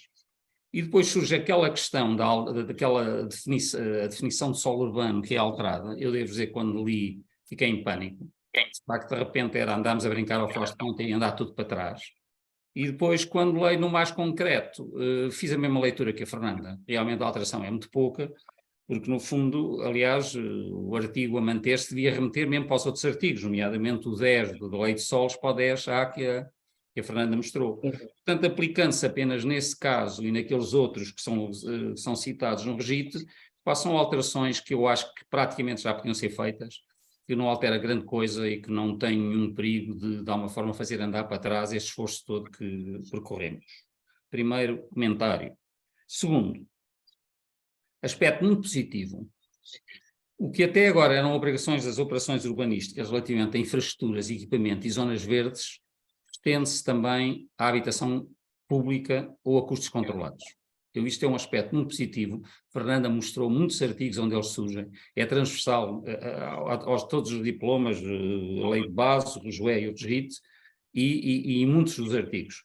Eu penso que isto é extremamente positivo, é assumirmos a habitação mesmo como uma função social e que, portanto, uma parte da habitação tem que ser ou pública ou a custos controlados, pública ou não pública, e, portanto, o darmos um passo nesse sentido é muito importante. Do meu ponto de vista, há uma coisa menos certa no que está regulamentado, que induz muito a ideia de haver áreas para a habitação pública ou custos controlados. Ora, eu não defenderia áreas, mas defenderia cotas. Porquê? Porque este tipo de habitação deve-se espalhar pelas várias partes da cidade, até para não haver segregações sociais, e porque deve ser uma obrigação periquativa, portanto, presente em todos os processos.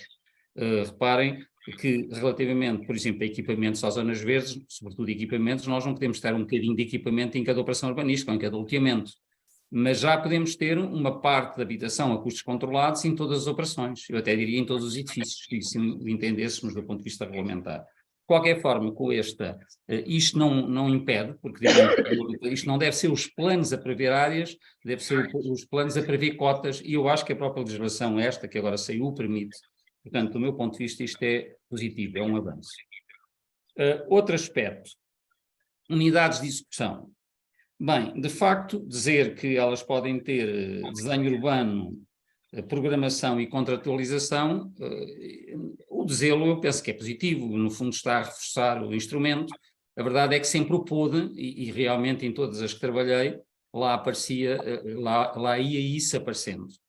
Só que é muito curioso que quando dispensa a licença, nem sequer já fala da contratualização, não sei se reparaste, Fernanda, fala do desenho e da programação. O que é isso da programação? Aliás, é uma das coisas que a nossa legislação não diz muito bem, é saber o que é programação. De qualquer forma, é óbvio que nós temos que chegar a um fim de fazer um reparcelamento, ou seja, temos que ter um registro de propriedade, temos que ter o parcelamento, temos que ter a constituição dos lotes, e não estou também a imaginar como é que isto possa ser. Eu acho que isto é outra vez mais um lapso. A dispensa da licença de loteamento não prevejo que exista em nenhum caso. O caso dos planos pormenor de efeitos restais, não precisava, porque o plano pormenor já o tinha os efeitos restais, portanto nós não podemos dispensar efeitos restais. Portanto, acho que isto tem que ser aprofundado e melhorado. Sobre o controle urbanístico, eu aqui identifico algumas coisas positivas e algumas negativas. Antes de mais, a ideia da uniformização dos elementos constitutivos dos processos, de todos os processos e de procedimentos, elementos constitutivos de processos e procedimentos a nível nacional, eu acho isso importante. Realmente, cada Câmara ter as suas regras não tem nenhum sentido. Parece-me isso que é um ganho. É realmente um evitar a burocracia. Isso será remetido então para regulamentação e instrumentos a criar para a administração central, muito bem, que assim seja. A única coisa que eu diria, cuidado, porque muitas vezes de repente chega-se a essa regulamentação e ela, em vez de entrar no simplex, entra no complexo ou no compliquex. E, portanto, e aqui temos que nos lembrar das câmaras pequenas, dos municípios pequenos. E, portanto, isto é positivo se depois o que for regulamentado for o mínimo indispensável e apenas isso. Por outro lado, uma coisa que a lei já dizia, mas que não era praticada, não era, Fernanda, que é a apreciação dos projetos, dos edifícios, pelos técnicos municipais, incidia muito no interior dos edifícios. E eu diria mesmo, perdiam muito tempo o interior dos edifícios. Eu sei que a lei já o dizia, já apontava no sentido contrário, que os municípios não tinham nada que apreciar isso. E, portanto, isto ser bastante taxativo, a mim parece-me vantajoso.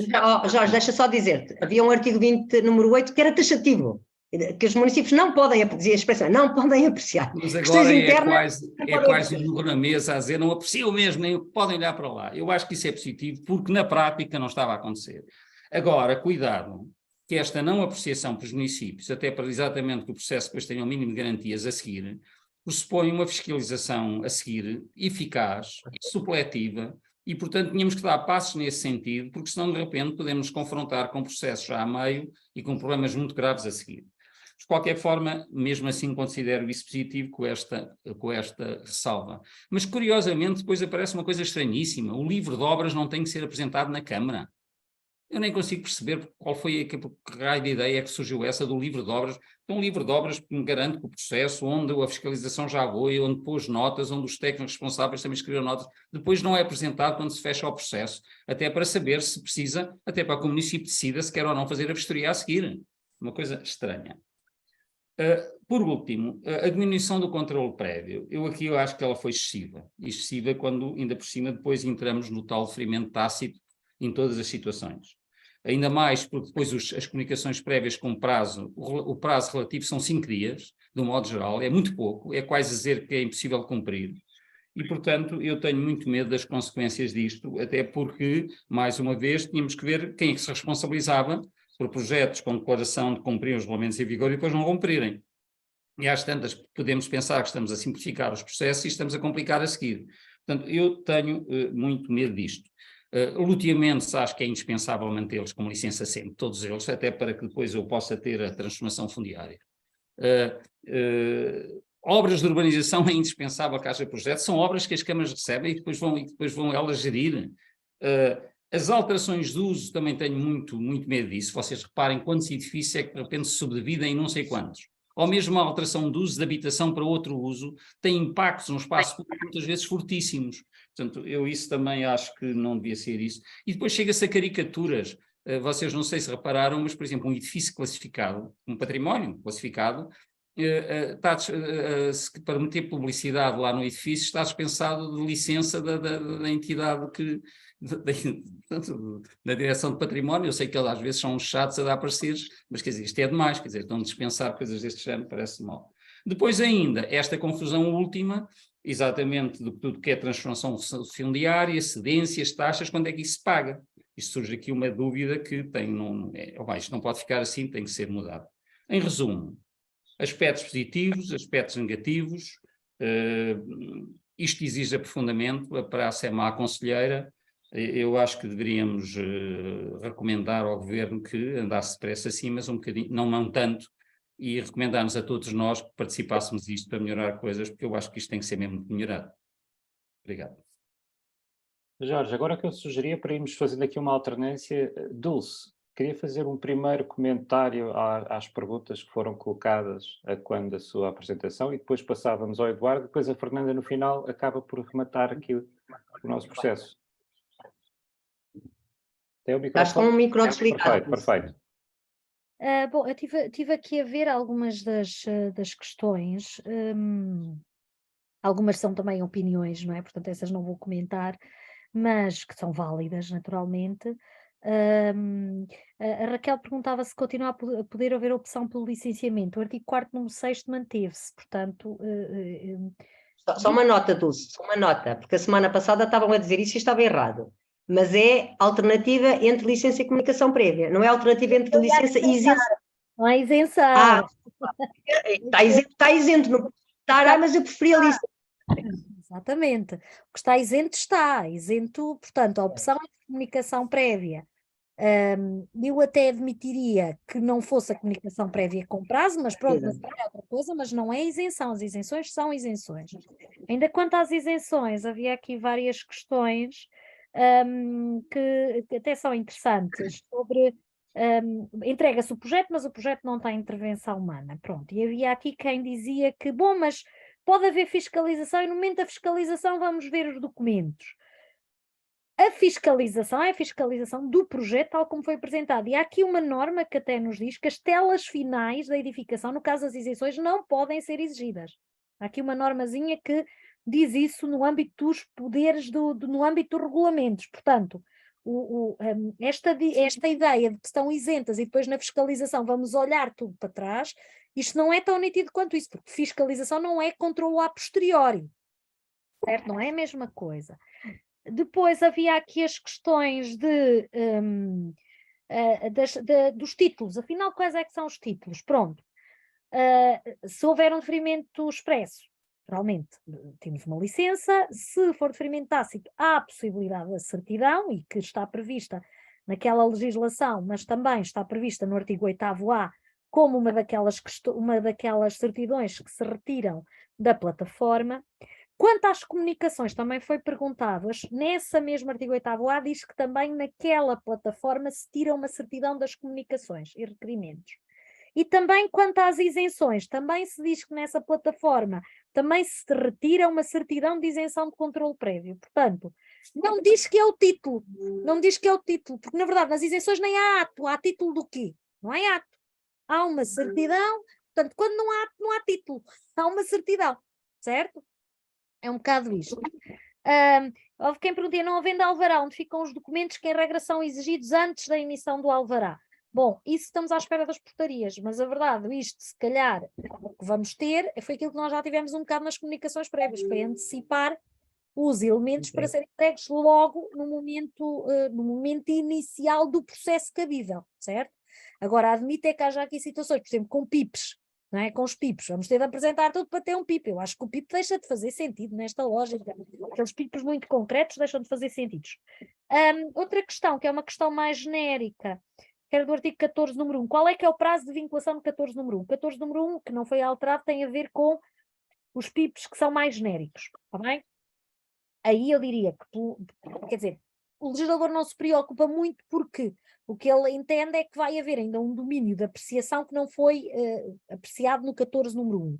Se vocês virem nos restantes alíneas dos 14, o prazo de 1 ano, que agora passa a 2, está sempre referido aos PIPs muito concretos. Bem? Portanto, o legislador entende que são vinculativos, bom, mas eu diria que quase por analogia será no mesmo prazo previsto para os outros, ainda que o legislador não seja claro quanto a isto, mas já não era antes. Há também aqui uma incongruência que me parece correta e também, no meio de tantas, também terá de ser resolvida, dos 15 dias para o particular apresentar os documentos e 10 dias para os apresentar para que não haja suspensão, também me parece. O André Lima coloca várias questões, uma delas é a do desenho urbano. O que é isto do desenho urbano numa unidade de execução? E se os loteamentos também têm de ter desenho urbano? Isto é um conceito extremamente contencioso. Para nós, desenho urbano para os juristas é eventualmente uma coisa, mas para um arquiteto, para um engenheiro, desenho urbano será uma coisa totalmente diferente. O que é isto do desenho urbano? Qual é o nível de concretização a que temos de ir? Bastará definir as prescrições dos lotes? Bastará definir o tal, não é? As infraestruturas? Ou temos de ter algo mais nesta matéria? Porque, como bem anotou a doutora Fernanda Paula, na verdade, há aqui umas normas que dizem que as unidades de execução já têm de ter até perspectivas da edificação, portanto, até qual o nível de concretização que temos de ter. E depois, acessibilidades, o que é que eu acho que estou a corrê-las todas? Acessibilidades, o que é que prevalece? Há aqui também uma falha de revisão, na verdade, o legislador diz que as especialidades não são controladas, mas nas legislações, inclusive das acessibilidades, continua lá a falar da apreciação, certo? E depois aqui vamos entrar naquela lógica, como bem anotou, já não sei quem foi, mas o que é que prevalece? É o posterior, é o específico, por oposição ao geral. Isto implica que depois, se isto for para a frente, que se tenham de rever todos os outros que ainda impõem a apreciação. E depois, a alteração do uso de serviço para comunicação, para a habitação, a alteração do uso de serviço para a habitação, se alteram as coisas, alteram, porque o que nós vamos ter depende se tem processo de controle prévio antes ou não. Se não tiver, passamos a ter uma comunicação prévia com prazo, em que basicamente o processo dá a entrada e há 5 dias para dizer, bom, parou. Há dúvida de quem é que tem a competência para isto, mas dizer não, isto não está em conformidade, certo? E portanto temos essa possibilidade de rejeição prevista, mas que de facto altera o que tínhamos hoje, que era uma autorização de utilização. Eu acho da minha parte. Fizeste um trabalho extraordinário. E agora eu dou a palavra ao Eduardo, porque entretanto a Fernanda, como agora... Eu já vou olhar para as minhas. Esta resposta da Dulce desencadeou uma chuva de perguntas, então agora a Fernanda, enquanto o Eduardo faz a sua reflexão, tem aquilo que tem preparado. Tudo a concordar. Eduardo, força. Bem, obrigado João. Boa tarde a todos, é uma honra estar aqui convosco. Ora bem, eu vou ser rápido. Eu acho que a perspectiva que vou tentar dar aqui é uma perspectiva, por um lado, prática e, por outro lado, otimista no sentido de como é que nós conseguimos melhorar o trabalho que já foi feito. Pronto, e portanto aqui eu gostava só de recordar que muitas vezes, de uma perspectiva prática, aquilo que, isto é uma coisa que é recorrente nestes encontros e nestas conversas, às vezes o que importa também é mudar as mentalidades. Eu gostava só de recordar que a portaria que já está em vigor, que é a portaria 113 de 2015, que diz respeito à instrução dos processos de controle prévio, já tem uma norma, está lá, é discreta, mas está lá, no artigo número 2, o artigo 2º, número 4, diz que só podem ser exigidos documentos não constantes dos anexos a esta portaria, quando previstos em lei especial ou em plano municipal ou intermunicipal de ordenamento do território. Portanto, a portaria em si mesma já tem, enfim, daqui já transparece agora a intenção que agora surge mais musculada aqui nesta reforma legislativa, ou nesta alteração legislativa, mas na verdade aquilo que se vê é que 8 anos depois da entrada em vigor desta portaria de 2015, ainda existem muitos regulamentos municipais, inclusivamente regulamentos de planos diretores municipais, que exigem a apresentação de uma série de elementos que, enfim, que se calhar seriam dispensáveis, embora a portaria salvaguarde, obviamente, os planos municipais. E aqui gostava também só de dar outra nota, que é a seguinte: muitas vezes são os próprios planos que identificam problemas que existem dentro das áreas de intervenção e que necessitam de uma resposta específica e que não pode ser uma resposta padronizada. Ou seja, estou-me a lembrar, por exemplo, de um caso muito específico, o Poals, aqui em Lisboa, não é? O plano de urbanização da Avenida da Liberdade, que tem vários problemas hidrológicos, e um dos elementos que o Poals determina que tem que ser apresentado são, em certas situações, são estudos hidrológicos, precisamente para ver se é viável a construção em caves e etc. Pronto, e portanto, eu acho que padronizar excessivamente os elementos instrutórios pode implicar o risco de se perder aqui alguma coisa que nos é dada pelos planos e que é muito boa. Portanto, é trabalho também feito pelas equipas e pelos técnicos desta área e que não se devia, digamos, relegar para segundo plano. Portanto, ao adotar se quiserem, uma postura excessivamente padronizada. Portanto, acho que isso são duas notas que deixo. A primeira é essa, que já existia esta orientação no sentido da portaria determinar uma limitação aos elementos de instrução e, por outro lado, haver esta salvaguarda do que os planos nos podem dar e também, obviamente, a legislação especial, como também já foi aqui referido, acho que pela Dulce e outras pessoas. Pronto, portanto, acho que neste ponto, talvez, quando tiverem a fazer a portaria e quando tiverem a melhorar aqui esta proposta legislativa, talvez fosse um ponto a considerar.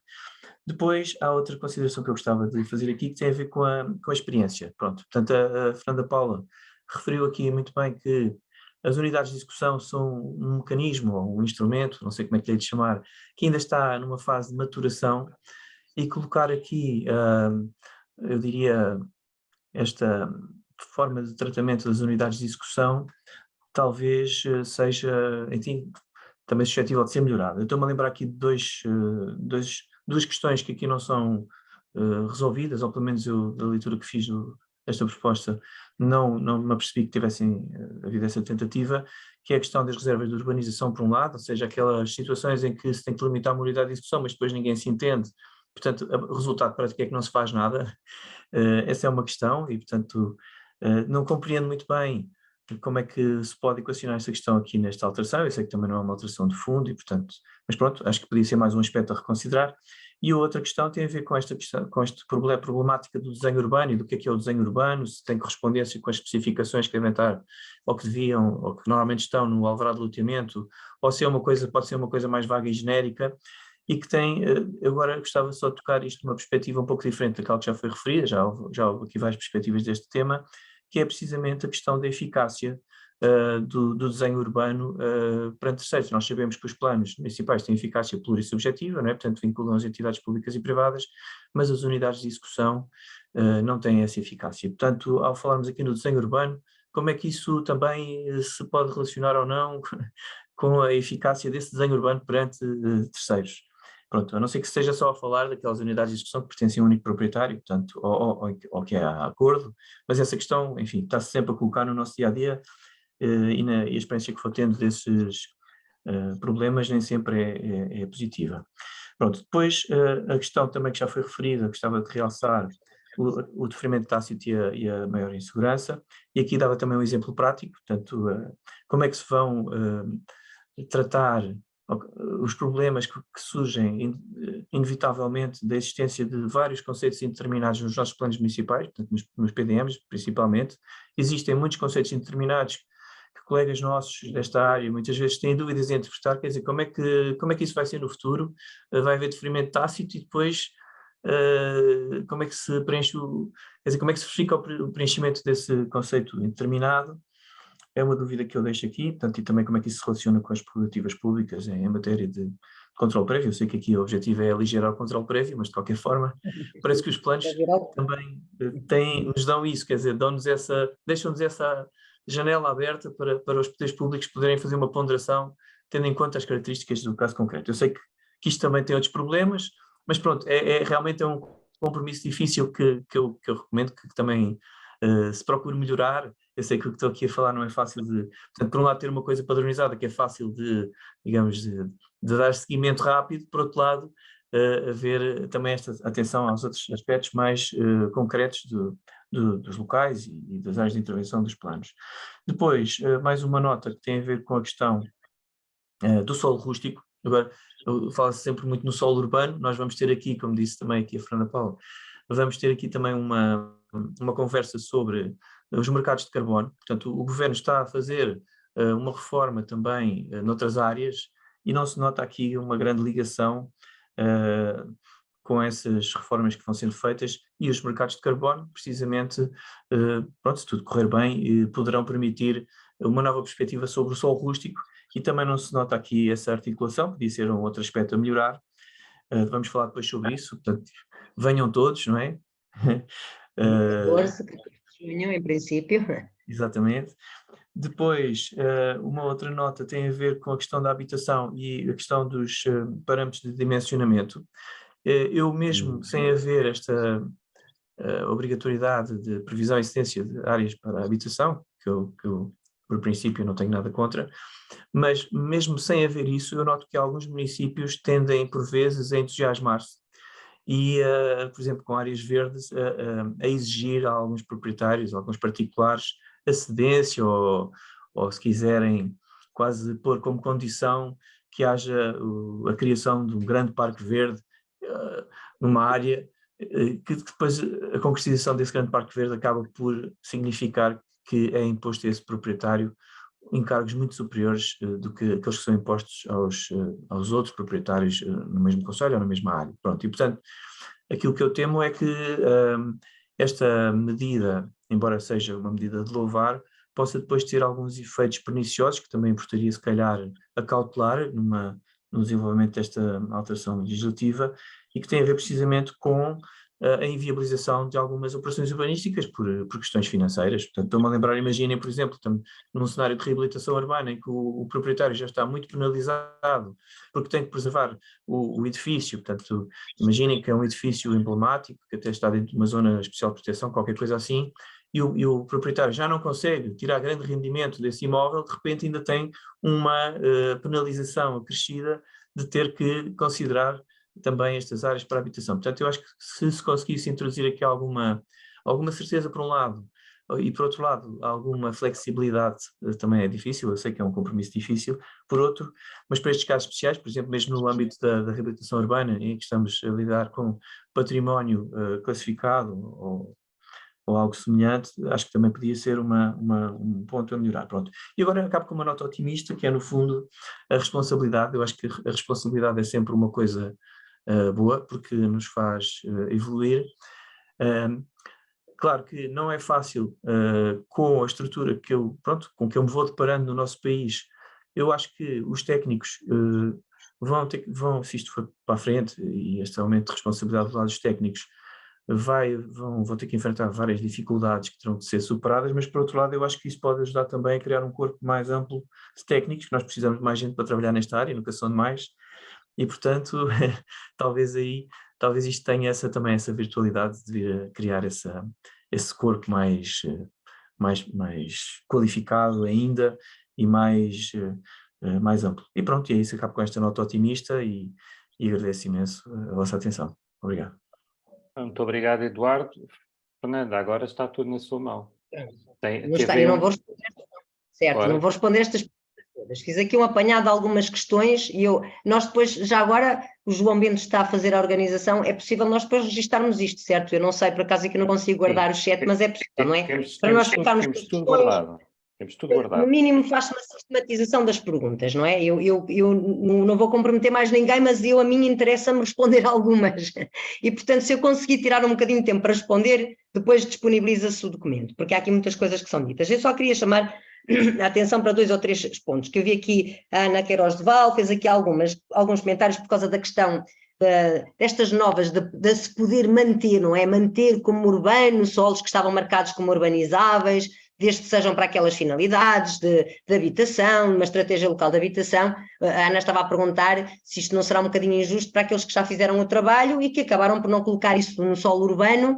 Bom, na verdade, temos 2 hipóteses. Eu diria que aquela hipótese que ali está, na verdade, a solução que está naquele artigo, deixem-me só olhar outra vez para o artigo 10º, é aquele artigo 10º se cria, não é? 10º A. Portanto, está aqui no fim, isto é muito complicado, porque a gente tem que fazer alterações depois dos artigos editados. Diz, para efeitos da presente lei, mantém a classificação como solo urbano os terrenos cumulativamente. Ainda estejam classificados em instrumento de gestão territorial em vigor como urbanizável ou urbano de urbanização programada e, portanto, o que estava a dizer a Ana, isto é injusto para aqueles municípios que acabaram por ter que fazer os seus planos e isto ficou classificado como rústico.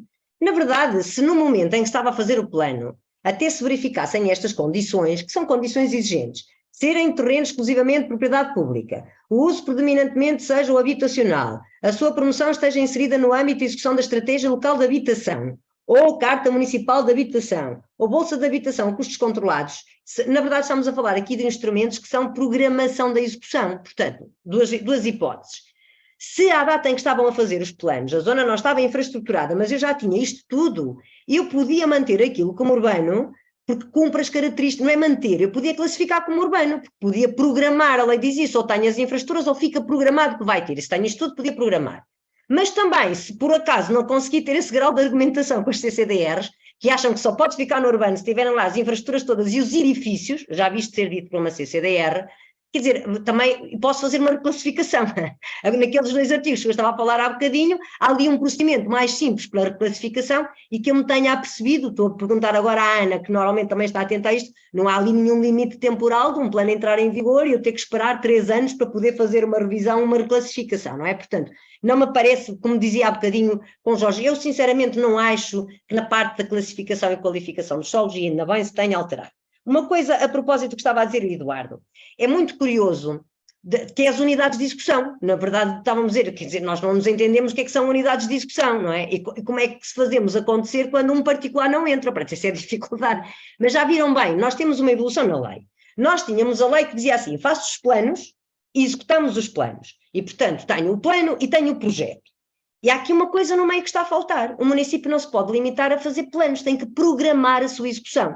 E é curioso, eu estava aqui à procura, a lei de bases que está em vigor, que foi aprovada em 2014, tem aqui logo na parte de execução várias coisas sobre execução programada, e diz no número 4, são instrumentos de programação, esta lógica, algo que fica a meio caminho entre o plano e o projeto. A programação não é o projeto, é programar o projeto, é programar o que se vai fazer. E diz, são unidades de programação, são instrumentos de programação designadamente as unidades de execução e as operações de reabilitação urbana delimitadas pela Câmara Municipal nos termos previstos por lei. Portanto, respondendo ao Eduardo, que estava ali a fazer umas considerações sobre a vinculação perante terceiros de estudo urbanístico, naturalmente que o estudo urbanístico não vincula, não é um instrumento de planeamento, mas também não é projeto, não é? Não posso ter que seguir, não tenho que ter projeto, porque ele está, é um estudo urbanístico, é um estudo conjunto, é uma proposta orientadora que o município faz para orientar os particulares, mas que se os particulares quiserem apresentar um projeto diferente daquele, que cumpra as regras do plano e que apresente para aquela dimensão, não tem como rejeitar, entende? Portanto, não é vinculativo, como disseste bem, não é vinculativo. Exato. Nem sequer pretende amarrar os particulares àquela solução, por isso é que eu acho que está aqui uma confusão entre o que é programar e o que é executar. O legislador, de repente, se eu tiver uma unidade de execução, dispensa o loteamento. Como dispensa o loteamento? A unidade de execução é o que está ali, diz a lei, é um instrumento de programar a execução. Programar dizendo o quê? Onde é que vai ser? Qual é a dimensão? Se é maior, se é menor? Quem é que vai fazer? E aí,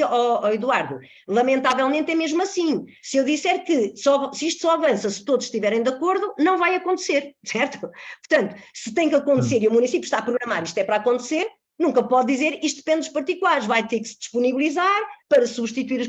Mas isto é outra discussão, certo? Isto é discutirmos programa. E essa que é a dificuldade, é que o legislador Parece que é uma mistura, introduziu, não é? mas introduziu na Lei de Bases de 98 uma coisa importante: os municípios não se podem ficar por planear, também têm que programar a execução e têm que ter alguns instrumentos que não é, naturalmente não vai andar a programar tudo, certo? Mas não, programar não é planear e programar não é executar, é um instrumento intermédio, e a verdade é que nós nunca nos entendemos porque o legislador pôs na lei e disse pouco, não é? Portanto, é bom, deixa aqui alguma liberdade, mas agora não confundamos programar com executar, e portanto eu continuo a não perceber como é que eu posso ter uma unidade de execução e assim isento, não é? Fica isento do loteamento, mas quer dizer, mas fica isento, mas tem que haver loteamento. Qual é o momento? Pronto, essa é uma questão. Já agora, só aqui outra coisa, eu também acho que aqui aquilo que se quer evitar é abusos de regulamentação, é os municípios estarem a exigir em regulamentos municipais coisas que vão para além daquilo que estão nas portarias. Mas notem, uma portaria diz que eu tenho que ter uma memória descritiva e justificativa. E eu sempre achei que o regulamento municipal não está a ir para além daquilo que é portaria, se disser muito bem, o conteúdo da memória descritiva e justificativa deve ser este. Entendem o que eu estou a dizer? Portanto, o grande problema é abusos. Os municípios, a certa altura, estão a exigir tudo e mais alguma coisa para o particular entrar. Mas o Eduardo deu um exemplo muito claro.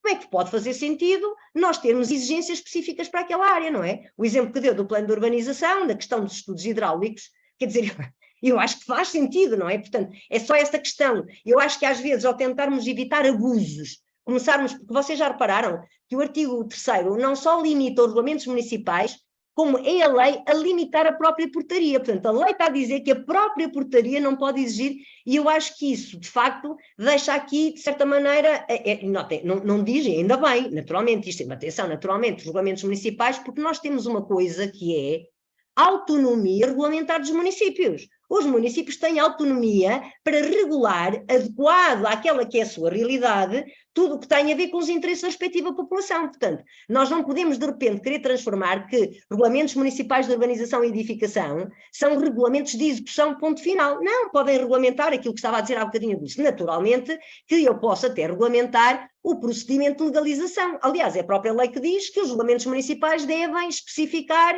o procedimento de legalização. Portanto, eu só estou, por isso é que estava a dizer há bocadinho, eu acho que estas alterações aos retalhos, que na verdade nós nem conseguimos percepcionar as alterações todas, não é? Teria que ser publicado em Diário da República, já com as alterações todas para nós lermos. É muito importante, no mínimo, que se diga a quem estiver a trabalhar nisto, quando vocês introduzirem essas alterações, ler todo o RJUE e todos os outros instrumentos que estão adequados, senão nós vamos ficar aqui, como a Dulce, aliás, deu a entender, com muitas regras. O João Pedro Branco estava aqui a fazer uma constatação a propósito, quando estávamos a falar ao Jorge, a dizer, eu acho muito bem que fique claro que os municípios não devem apreciar as questões interiores.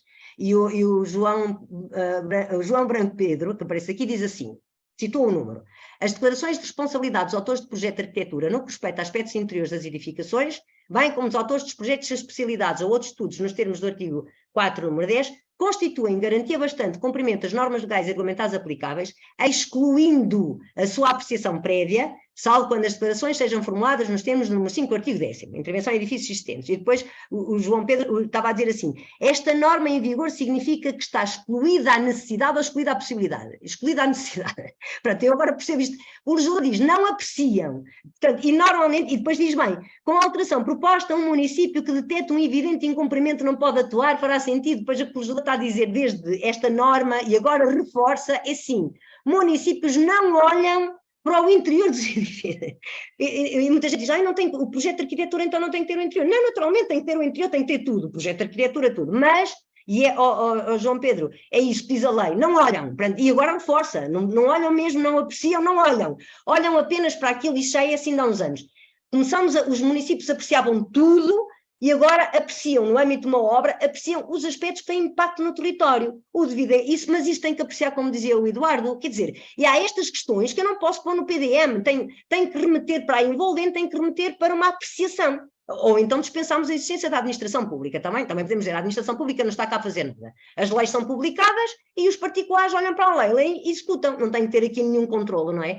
Porque verdadeiramente o que eu li na comunicação social de alguém que teve alguma responsabilidade nesta tradução foi, a ideia é libertarmos técnicos que estão a apreciar projetos para fazer fiscalização. Eu acho isto sinceramente irrealista. Um município que tem 4 técnicos a apreciar projetos e tem 4 técnicos a fazer fiscalização, esta é a realidade do nosso país, se tiver 4 técnicos a fazer fiscalização, porque o país não é Lisboa, Porto, Coimbra, Braga, são municípios pequeninos. Nós não vamos libertar ninguém e vamos ter aquilo que estávamos a dizer há bocadinho, a possibilidade de nós detectarmos o problema já com a obra em curso. Interessa alguém que depois a obra seja colocada em causa? E eu estou a ser aqui, eu acredito, eu estou a ser um bocadinho o velho do Restelo, não é? O velho do Restelo que está aqui a resistir, portanto, estamos a perceber que a lógica é simplificar e eliminar aquilo que é desnecessário. E eu não sei, porque isso é o que está dito, não sei se estamos a eliminar algumas coisas que continuam a ser necessárias. Pronto, e na verdade essa é, se calhar, a ponderação que tem que ser feita no final do dia, porque há aqui muitas questões que foram colocadas, estão a ver, a Ana Queiroz de Val há um bocadinho estava a dizer, então, mas eu não posso pedir um PIP para uma operação isenta. e vamos ter a administração municipal a apreciar. Agora não aprecia nos projetos, aprecia nos PIPs, não é? Porque também não acho que haja nada, é a viabilidade de realizar uma determinada operação. Portanto, uma operação isenta, posso pedir um PIP, até posso pedir um PIP, não estou metida, mas de repente vamos ter os municípios a apreciar PIPs, não é? Quando supostamente a ideia era libertar os municípios de apreciar projetos e estarem na fiscalização.